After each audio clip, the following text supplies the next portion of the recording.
प्रार्थना तो वो होती है, एक घर में यदि किसी को पत्र लिखते हो, चिट्ठी लिखते हो, पत्र को यहाँ से वहां पहुंचाने में एक डाकिये की जरूरत पड़ती है।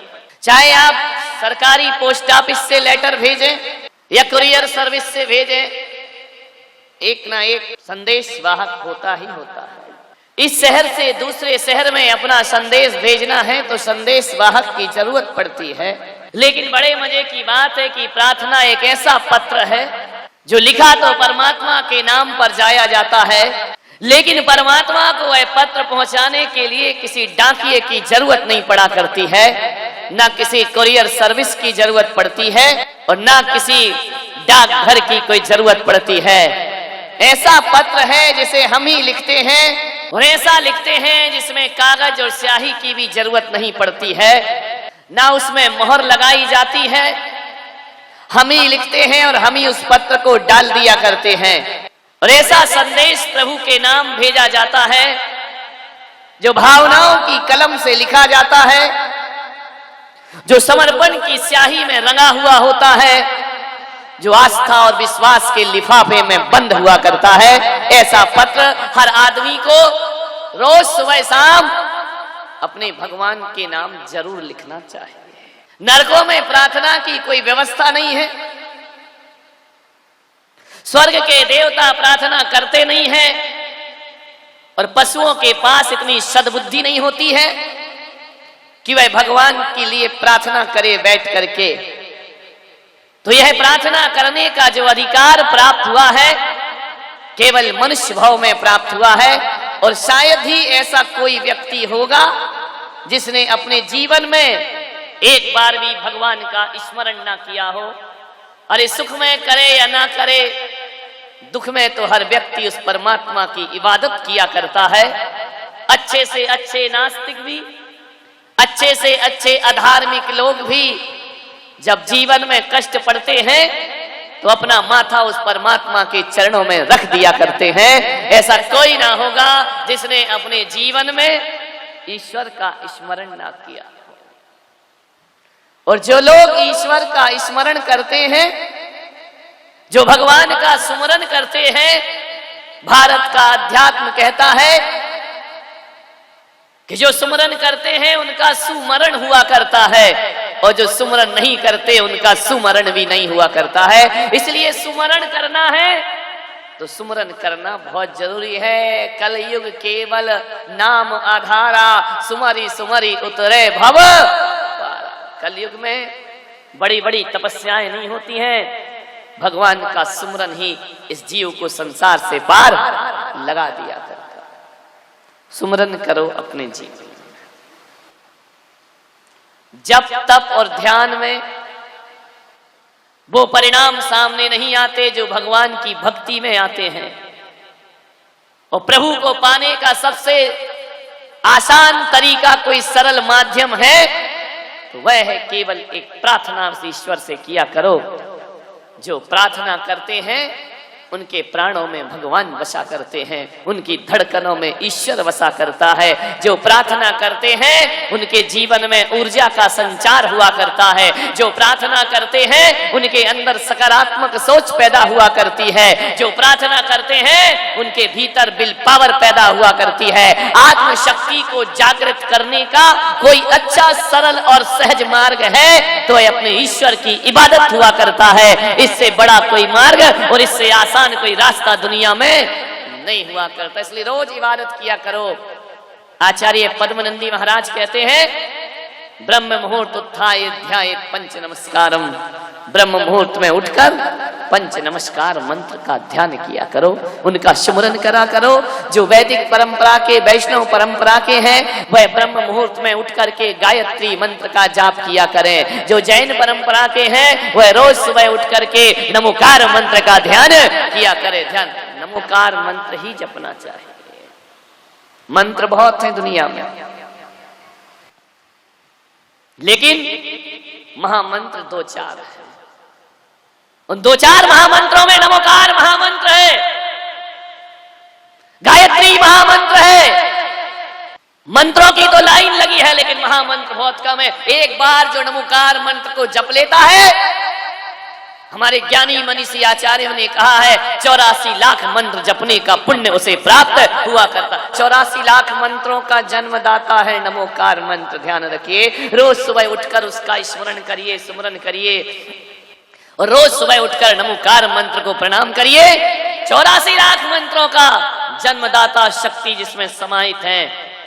अरे दूसरे मंत्र जपो तो उनमें ओम ह्रीम श्रीम क्लीम लगाना पड़ता है, लेकिन नमोकार मंत्र ऐसा है जिसमें ओम ह्रीम श्रीम लगाने की भी जरूरत नहीं पड़ा करती है। उसका हर अक्षर बीजाक्षर हुआ करता है, उसका अक्षर अक्षर ईश्वर का अक्षर हुआ करता है। 35 अक्षरों का यह महामंत्र जीवन के कल्याण में कारण बन जाया करता है। एक होती है प्रार्थना और एक होती है याचना। कामना और याचना से स्वतंत्र कोई मंत्र है, कोई डिमांड नहीं है। नमो अरिहंताणम, अरिहंतों को नमस्कार करता हूं। नमो सिद्धाणम, नमो आयरियाणम, आचार्यों को नमस्कार करता हूं। नमो वज्जायाणम, उपाध्यायों को प्रणाम करता हूं। नमो लोये शब्द शाहुणम, जगत के सर्व साधुओं को मैं प्रणाम करता हूं। बताइए कौन सी लाइन में डिमांड है? किस लाइन में कहा कि मुझे ये चाहिए, मुझे वो चाहिए? किस लाइन में कहा कि मेरे ये दुख दूर करो? नहीं, केवल उस ईश्वरीय शक्तियों को प्रणाम किया गया है। तो कामना और याचना से कोई स्वतंत्र मंत्र है तो वह दुनिया में केवल नमोकार मंत्र हुआ करता है, जिसमें कुछ भी नहीं मांगा जाता है, कोई याचना नहीं की जाती है, कोई डिमांड नहीं है, कोई आकांक्षा नहीं है, केवल प्रणाम है, अहोभाव से भरा हुआ है। हे ईश्वर, जो भी है मैं तुझे प्रणाम करता हूं। ध्यान रखिए, केवल प्रणाम है, केवल वंदना है, ना कोई डिमांड, ना कोई याचना। ये नमोकार मंत्र याचक नहीं बनाता। ध्यान रखना, दो चीजें होती हैं, एक प्रार्थना होती है, एक याचना होती है। प्रार्थना और याचना में इतना ही अंतर होता है कि जो प्रार्थना होती है वह पुजारी किया करते हैं, वो जो याचना होती है वो भिखारी किया करते हैं। ध्यान रखना, याचक भिखारी को कहा है और प्रार्थना जो करता है वह पुजारी होता है।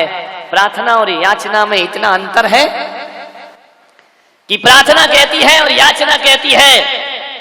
याचना का तो याचक यही कहता है कि हे ईश्वर, जो तूने छोड़ा है वह मुझे मिल जाए, ये याचना है। ईश्वर ने धन धान संसार छोड़ा, वह सब मैं बटोर लूं, ये याचना हुआ करती है। अरे ईश्वर ने जो छोड़ा है वह मांगना याचना है, और ईश्वर ने जो पाया है वह मांगना प्रार्थना हुआ करती है। हे परमात्मा, जो तुझे मिला है वो मुझे प्राप्त हो जाए, जो तूने छोड़ा है वह मुझे प्राप्त ना हो। यदि वह प्राप्त करोगे तो याचक बन करके जिंदगी गुजारते रहोगे।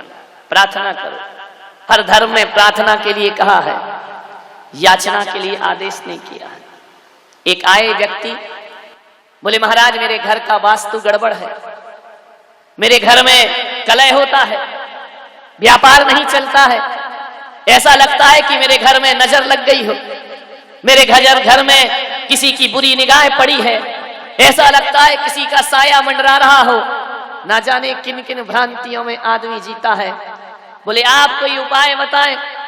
मैंने कहा मेरे पास तो ज्यादा उपाय नहीं है, लेकिन मेरा विश्वास, अटूट विश्वास यदि किसी पर है तो नमोकार मंत्र पर मेरा अटूट विश्वास है।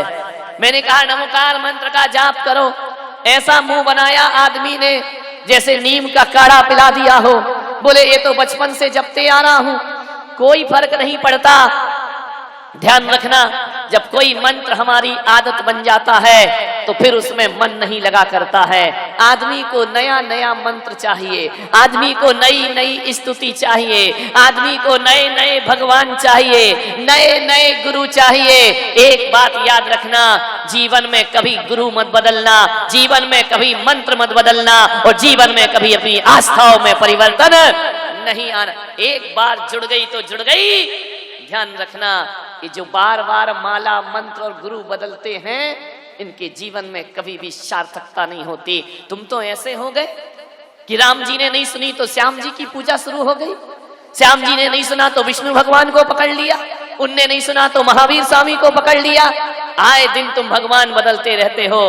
एक बात याद रखो, कितने भी नाम बदल लो, शक्ति तो एक होती है और ईश्वर तो एक हुआ करता है। लेकिन आपके नाम बदलने से, आपके ये भगवान बदलने से भगवान का कुछ नहीं बिगड़ता, तुम्हारी आस्थाएं डामाडोल हो जाया करती है। एक बात स्मरण में रखिए, बताओ आप मुझे 10-10 फीट के 10 गड्ढे खोदोगे, पानी निकलेगा या नहीं निकलेगा? 10-10 फीट के 10 गड्ढे खोदने से मान्यवर पानी नहीं निकलता।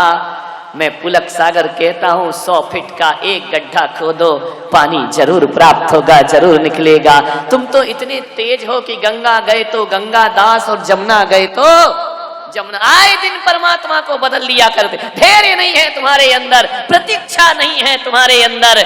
विचार करिए कहां से आस्थाओं पे बरसात और वरदान मिलेगा? मान्यवर, आदमी की स्थिति तो ये हो गई कि रामलाल की बारात में जाता है और श्यामलाल की बारात में अच्छा बैंड बजने लगे तो इसे छोड़कर उसमें नाचने लगता है। जब पूछो कि क्यों रे तू कहां नाच रहा है, किसकी बारात में आया है? तू तो रामलाल की बारात में आया था। उसने कहा भाड़ में गया वो रामलाल और भाड़ में गया वो श्यामलाल, मेरा काम तो नाचने का है, जहां अच्छा बैंड बजे वहां नाचना अपना काम है। ऐसे भक्तों की कौन फरियाद सुनेगा? विचार करो। मैंने कहा एक काम करो, और आज से भी कह रहा हूं, कोई बीमारी हो, कोई दर्द हो, कोई दुख हो, कोई पीड़ा हो, अकेले दवाओं के भरोसे मत बैठना, दुआएं भी काम करा करते हैं।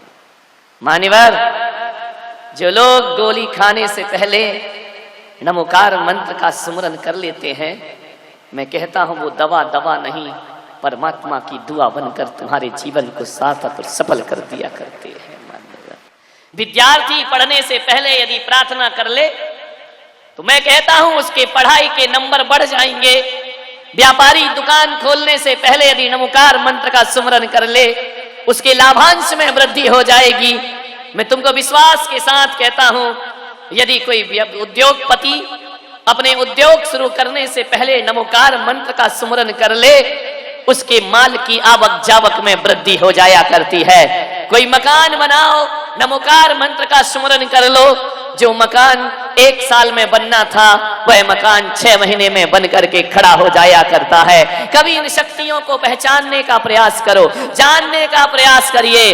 जिनके घरों में लगता हो कि ऊपरी बाधाएं हैं, जिन्हें लगता हो हमारा वास्तु खराब है, जिन्हें लगता हो हमारी जमीन खराब है, मैं आपसे बड़ी विनम्रता से निवेदन करूंगा, बाजार जाना और एक मार्बल पर, एक पत्थर पर किसी शिल्पी से नमोकार मंत्र लिखवा लेना, और वह नमोकार मंत्र अंदर की ओर नहीं, उभरे हुए अक्षरों को लिखवाना।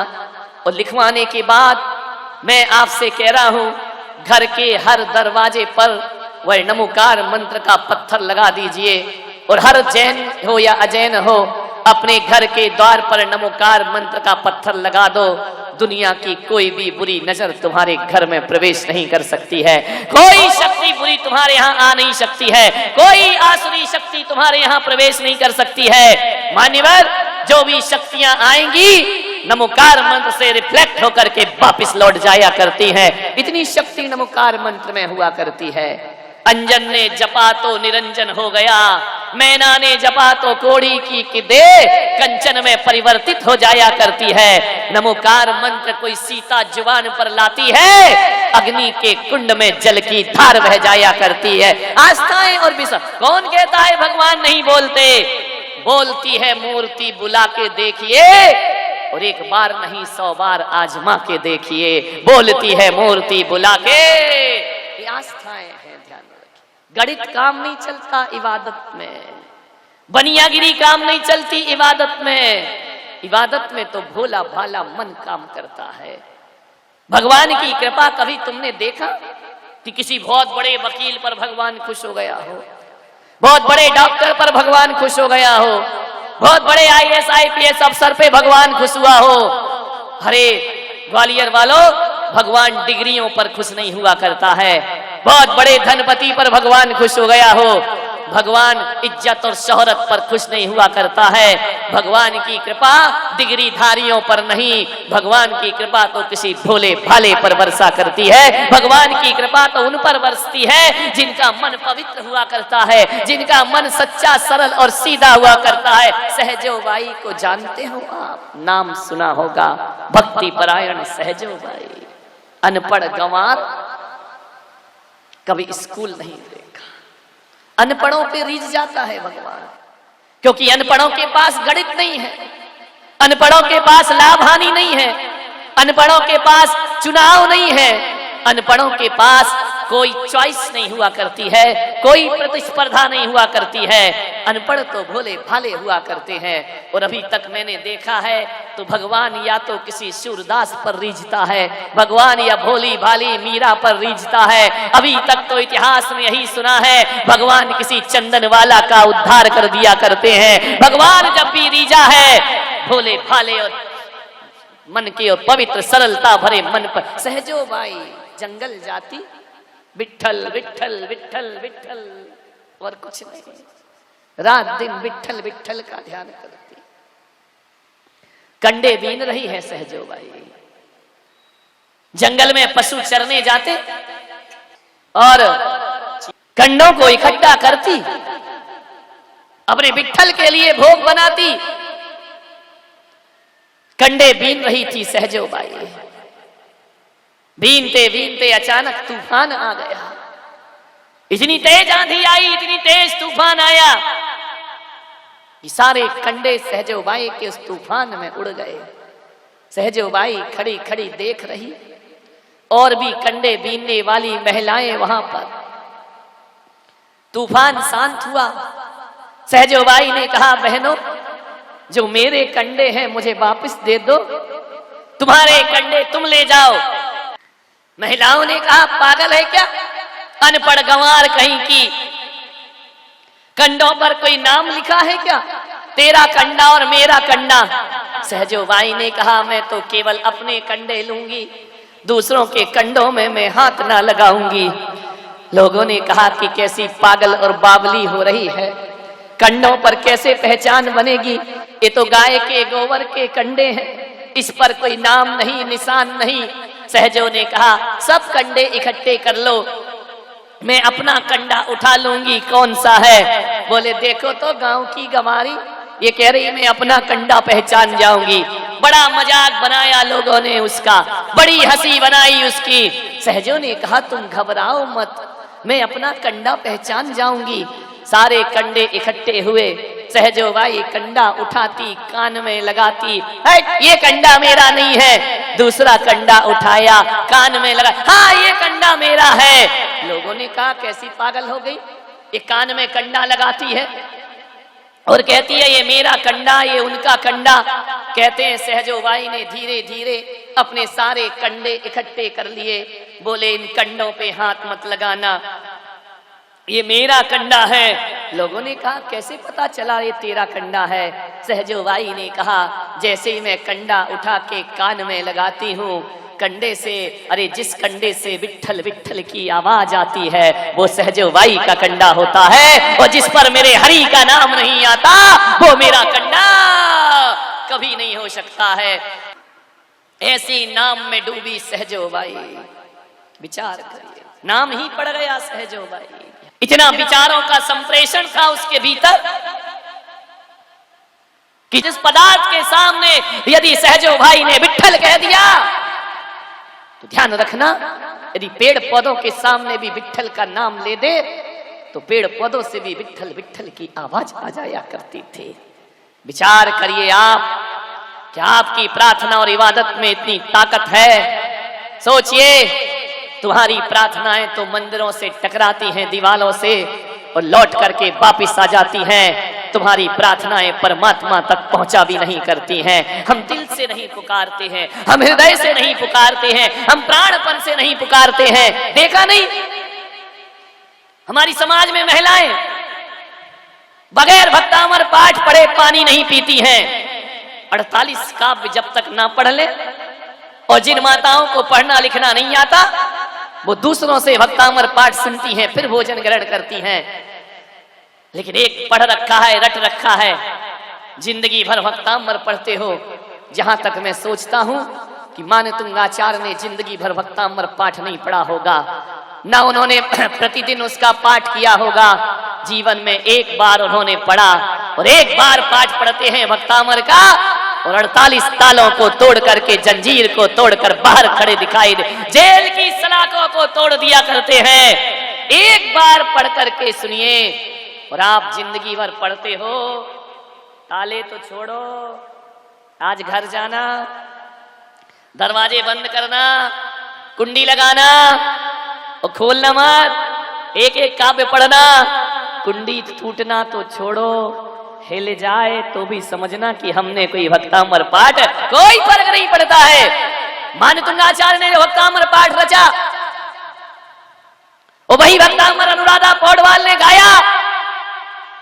शायद जितना मीठा अनुराधा पौडवाल ने गाया, उतना मीठा कंठ तो शायद मानतुंगाचार्य का भी नहीं होगा। लेकिन अनुराधा पौडवाल अपने कंठ से भक्तामर गा तो सकती है, पर कोई ताले तोड़ नहीं सकती है। और यदि स्वर ना हो तो भी मानतुंगाचार्य एक एक काव्य पढ़ करके एक एक ताले को तोड़ दिया करते हैं। प्राण जुड़े हैं, प्रार्थना से प्राण जुड़े होना चाहिए। प्राण नहीं जुड़े तो कोई प्रार्थना चमत्कार ना करेगी। हमारी प्रार्थनाएं तामसिक प्रार्थनाएं हैं, हमारी इबादत में भी दूसरों की भलाई नहीं है। एक बुढ़िया थी, उसकी पीठ में एक कुबड़ था, बड़ी दुखी थी। कुबड़ पीठ में रखकर घूमती थी सड़कों पर, और जो देखता था वो उसका मजाक बनाता था। जानते हो कुबड़ किसको निकलती है? पता है? जो लोग मंदिरों का खाते हैं उनकी पेट में कुबड़ निकलती है। जो धर्म का पैसा खाते हैं, जो ट्रस्ट का पैसा खाते हैं, जो लोग निर्माल्य भक्षण करते हैं, जो देव शास्त्र गुरु के द्वारा समर्पित द्रव्य को खाते हैं, अगले जन्म में उनकी पीठ में कुबड़ रख दी जाती है। ध्यान रखिए। इसलिए सब कुछ करना, भूखे मर जाना, दाल रोटी खा के जिंदगी गुजार देना, और ना मिले तो घास की रोटी खा के जीवन गुजारना, लेकिन कभी भी धर्म और धर्मायतनों का धन भक्षण नहीं करना चाहिए, धर्म स्थलों का भक्षण नहीं करना चाहिए। मंदिरों की प्रॉपर्टियों पर कब्जे किए बैठे हैं लोग, बरसों से दुकान लिए बैठे हैं, 20-20, 40-40 रुपया किराया देते हैं। आप सोचिए, धर्मादा है, आप धर्म का भक्षण कर रहे हैं। और एक बात ध्यान रखना, ईश्वर जब देता है तो छप्पड़ फाड़ के देता है, और ईश्वर जब लेता है तो चमड़ी उधेड़ लेता है। ध्यान रखिए। ये धर्म स्थलों पर कब्जे करना, धर्म स्थलों पर बपौती जमाना, धर्मायतनों का खाना, चढ़ावा खाना, जैन दर्शन में कहा है कि सबसे बड़ा कोई पाप है तो निर्माल्य भक्षण सबसे बड़ा पाप हुआ करता है। जब तक तेरे पुण्य का बीता नहीं करार, तब तक तुझको माफ है, अवगुण कर ले हजार। ध्यान, जब तक पुण्य उदय है खूब खा लो पी लो, जिस दिन पाप का उदय आएगा, ध्यान रखना, दाने दाने को आदमी तरस जाया करता है। ध्यान रखिए। कुबड़ निकल आई उस बुढ़िया को। मालिकियत मत करो, जो दुनिया का मालिक है हम उसके मालिक कैसे रहेंगे? हम यदि मंदिर की व्यवस्था संभालते हैं तो हम केवल सेवक हैं, सेवक। मैं बहुत से मंदिरों में जाता हूं, नियम लिखे रहते हैं, इस मंदिर में ये नहीं होगा, इस मंदिर में वो नहीं होगा, यहां ये नहीं चढ़ेगा, यहां वो नहीं चढ़ेगा। आदेश से अध्यक्ष, शर्म आती है मुझे, अध्यक्ष आदेश, अध्यक्ष कभी आदेश नहीं करता। ध्यान रखिए। और आदेश करता है तो उसका अध्यक्ष बना ज्यादा देर टिकता भी नहीं है। ध्यान रखिए।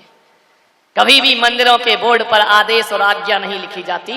भगवान के दरबार में आदेश काम नहीं करते, वहां पर तो हाथ जोड़कर निवेदन काम किया करता है। अरे देश के प्रधानमंत्री और राष्ट्रपति भी इस देश पर आदेश नहीं चलाते।